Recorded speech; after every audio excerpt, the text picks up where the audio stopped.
Hello. Today is October 16th, 2025. My name is Laura Higgs. Welcome to Spotlight on Service.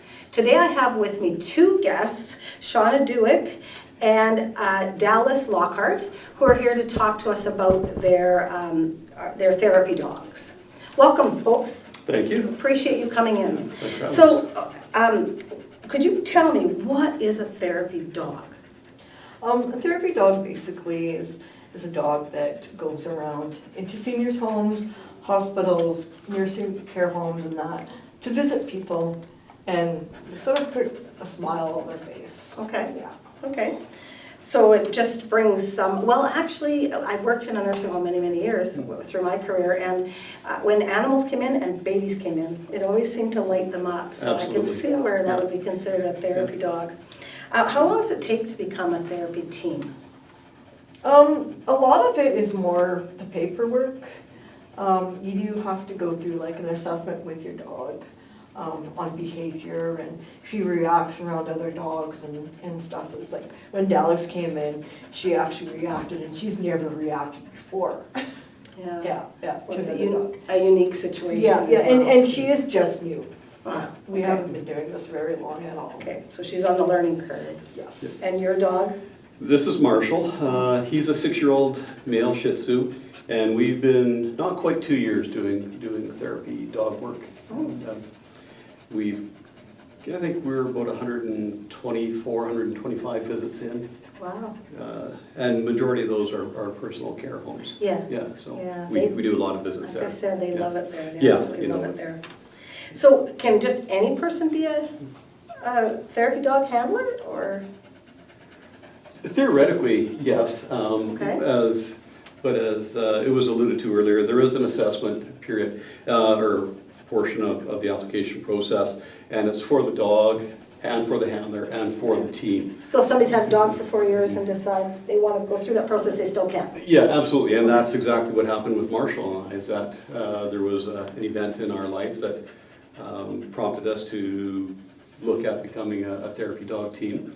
He was about 4 years old, not quite 4 years old when that happened. Oh, okay. And we went through the application process and were registered as a team and then started our visits. A few different things can happen. The dog obviously has to have the right demeanor. The handler, of course, has to have the right demeanor, as well as, there is criminal record checks, vulnerable sector checks, because we are going into group home, nursing homes, hospitals. Most often it's unsupervised when we go into these places. So, the handler has to be of good character as well. Right. The dog has to have the right demeanor.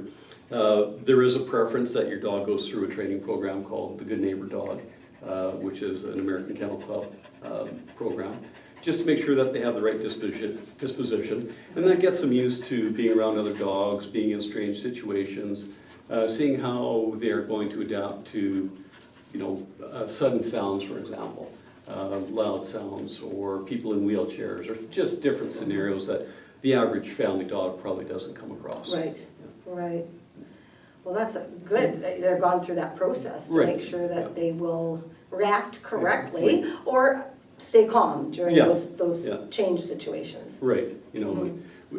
Marshall's a pretty chill little fella, so we basically just challenged the testing and Yeah. went from there. Yeah. Ho-hum, I Yeah. can do this with my eyes closed. Yeah. Yeah, literally. Yeah. Yeah. Well, actually, in the nursing homes where I work, now I'm allergic to animals, so I try to stay away from them, but a couple of nursing homes I worked had cats. And the cats used to go in and visit people, and us nurses would pay a little closer attention to that person because we knew there was some changes in their status. Yeah. And the cat, sometimes they just curl up on a bed because it was a nice warm place to sleep. Right. If somebody was lonely, somebody maybe was weeping, they would curl up with them. But if somebody didn't require anything and the cat just showed up, we knew there was going to be some changes in their status. Absolutely, So. very intuitive. Oh, Yeah. absolutely, Yeah. absolutely. And I think the resident pets are pretty much a thing of the past now. Yeah, just because of we used to also keep fish in our nursing home, and it just got so much, who's going to feed them, who's going to clean the bowl, Yeah. who's going to, so, but that was also very sedating for some of the residents to Yes. come by and see the big fish tank in the Yeah. bowl, yeah, for sure. So if I was to become a handler, first off, I'd have an animal, choose an animal. Sometimes you can choose an animal knowing that's what you're gonna do, right? Sometimes you can go, well, gee, I've had my dog for 6 years and hey, they're really sedate. Let's go through this program. So that's all it would take is just to heart. I think you need the heart to do it as well. Absolutely, Yeah. I always say that Marshall and I get as much out of the visits as the residents at the homes get out of the visits. We really enjoy it. Yeah, that's that same with her. We've been going to the local nursing home and then we do the hospital. And as soon as she comes around that corner, she puts a smile on her face and her tail's going. Yeah, for sure. So is that why you became a? Oh yeah, handler? I had, when I was younger, I had a dog. She wasn't like registered or anything, but I used to take her to the nursing homes and she was really good. She would play fetch with the residents, and if she knew that a resident could bend over and pick up the ball, she'd drop it at her feet. If not, she'd put it in her lap. Yeah. Oh, nice. And just like Beans she was a rescue. I fostered for a while, and just her disposition was, she was so kind, so loving, and just loves everybody. So much for fostering. Yeah. You're it. Yeah, so Surrey, BC, no, I think no, we're gonna keep that. Yeah, that's nice. That's nice. And it is very good for people. So do you guys go, like, besides, I know once you've done your training one-on-one with something, but do you have group meetings? Do you have some organization that you attend and? Yep. Well, we have a group chat, and Okay. that's how I put this on here, because I'm usually on the other side of the camera. That's right. I put on chat asking if anybody would be interested in doing an interview. Yeah. To share and to show that, there is a need for therapy dogs, for therapy pets, period. Yeah. There's nothing like you're having a bad day and a pet comes and cuddles up with you. Absolutely. I do remember an acquaintance of mine having some serious, things going on in her life, and it was starting to make her head spin, and she went out and got a dog, and I'll tell you, changed her disposition. And so that was her personal therapy dog, right?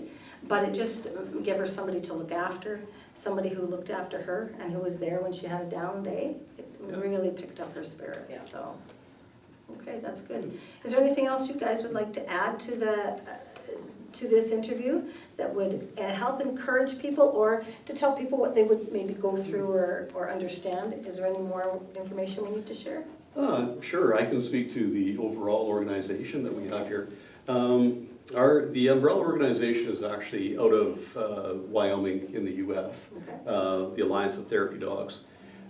They have about 19,000, if I remember, registered teams throughout the U.S. and about 50 teams, 60 teams in Canada. 40 of those are actually centered around Brandon in the Westman area. Really? Yeah. Oh. Within our local group, and we refer to ourselves as PAT Dogs, Prairie Area Therapy Dog Group. We have about 40 teams now that are registered with us. So we are very active in the area. We cover an area roughly equivalent to Prairie Mountain Health. Most of our teams also on board with Prairie Mountain Health. They do have a separate onboarding process. But most of our teams are certified to go into all of their facilities as well. So we do a lot of work within there. And then there's about, I think, 14 teams now. Marshall and I are part of this group, and our acronym is TREAT, Trauma Response Emotional Assistance Teams. So if there's a major incident, such as, say, a really bad highway collision where there's multiple injuries or deaths, we will send teams there for frontline support services. So the public safety personnel can have emotional support through an animal. Sure. So that's something that we're getting more and more into. The team, the TREAT teams, we also support a project called Project Resilience, and that's comprised of Brandon Fire Emergency Services, Brandon Police Service, Prairie Mountain Health, Office of the Fire Commissioner, and I'm sure I'm missing one, but you get the idea. It's public safety personnel. So we'll also go and support during debriefings if they have critical incidents, Yes. incidents, and they Yeah. do a debriefing after. We'll go and support members during those critical incident stress meetings or debriefings. Sure. So we're getting more involved in those areas, and the demands on our teams is coming from right across Manitoba, literally from one end to the other. We've had teams go up to Thompson, actually, Wow. and we go about as far east as Winnipeg now. Okay. Yeah. So. So way more than just if someone is lonely.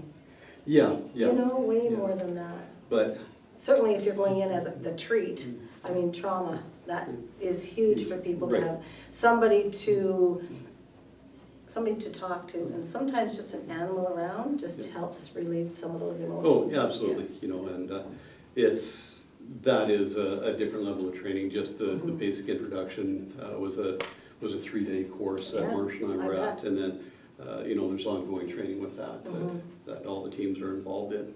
So we have that as a subgroup within our Pat Dog organization yeah. as well. Yeah. But I can only speak for Marcia and I. We love going to the personal care homes and the Yeah. group homes and doing those visits as well. So, yeah. Yeah, we do too. My partner and I, we go in, but we take our guitars and we sing, and they love that too. Right. Yeah, but nothing lights them up better than a new baby on the ward or an animal. Yeah. They all light up to that for sure. Well, anything else you'd like to share, you two? If anybody's interested in joining our team, I can give you one of our cards here. Maybe you can put the email address up on the screen or Sure, something. we will, But absolutely. it's info@patdogs.com. Okay. And they'll go to our group coordinator, and she'll be happy to respond and provide the information and any of the On an application. application? Yep, you betcha. Absolutely. That's great, that's really good to hear. Well, Dallas, thank you so much for your time for coming in. Shauna, being in front of the camera this time instead of behind the camera, appreciate your time. It's a new role I'm starting to go into. Yeah, for sure, for sure. Well, thank you folks for spending the time with us here at Spotlight on Service. Well, thank you. Thank you very much for joining us here. Have a great rest of your week.